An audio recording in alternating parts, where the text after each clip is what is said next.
黃先生係一個對自己個仔要求極之嚴格嘅老豆，佢嘅眼中規矩、紀律同埋絕對服從就係成長唯一嘅路。每次7歲嘅細路仔小雨做錯嘅，反應慢或者有啲情緒，黃先生第一時間就會大聲鬧嘅，甚至會喺衣架打小雨隻手掌。佢堅信唔打唔成器，覺得發脾氣同埋痛楚係細路最快學識教訓嘅方法。不過小雨嘅改變令佢開始驚，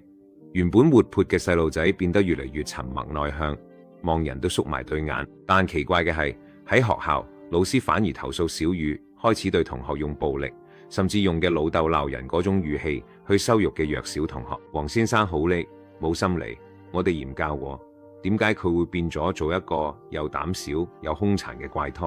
一個週末下晝，黃先生喺客廳嘅報紙隔住落地玻璃窗，望住小雨喺後院同隔離屋嘅小狗玩緊。小狗唔小心整亂咗小雨砌好嘅積木，就喺嗰一刻，黃先生內嘅佢見到小雨塊面個表情，一瞬間變得好嘅 IN， 好似喺照鏡嗰陣見到自己發嘅事咁樣。小雨指住隻小狗大嗌：你呢個廢物，睇下你搞成咩樣！跟住小雨好似平時揮衣架咁，冇一條木棍，狠狠咁打落隻小狗度。嗰一幕就好似電影重播咁，小雨每一個動作，每一聲怒口，甚至嗰種唔肯溝通，淨係靠暴力解決問題嘅傲慢，都同黃先生一模一樣。黃生手上嘅報紙跌咗落地，佢覺得自己個心俾人重重咁打咗一下。佢突然間醒起，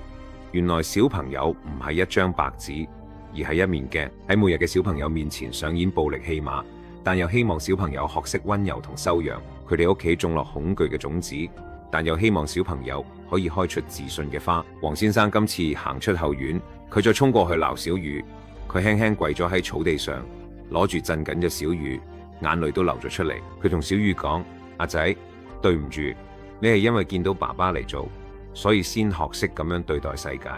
係咪？小雨一開始呆咗，之後就喺爸爸懷入邊放聲大嗌，嗰啲其實係壓抑咗好耐嘅驚同壓力嘅釋放。黃先生突然醒悟，教育嘅本質其實係呈現，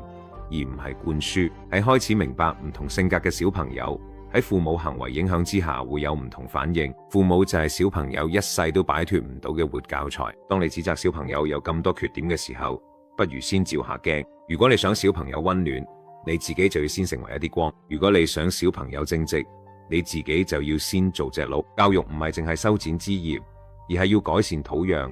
最正嘅教養就係令自己變成你希望小朋友成長成咗嗰個樣。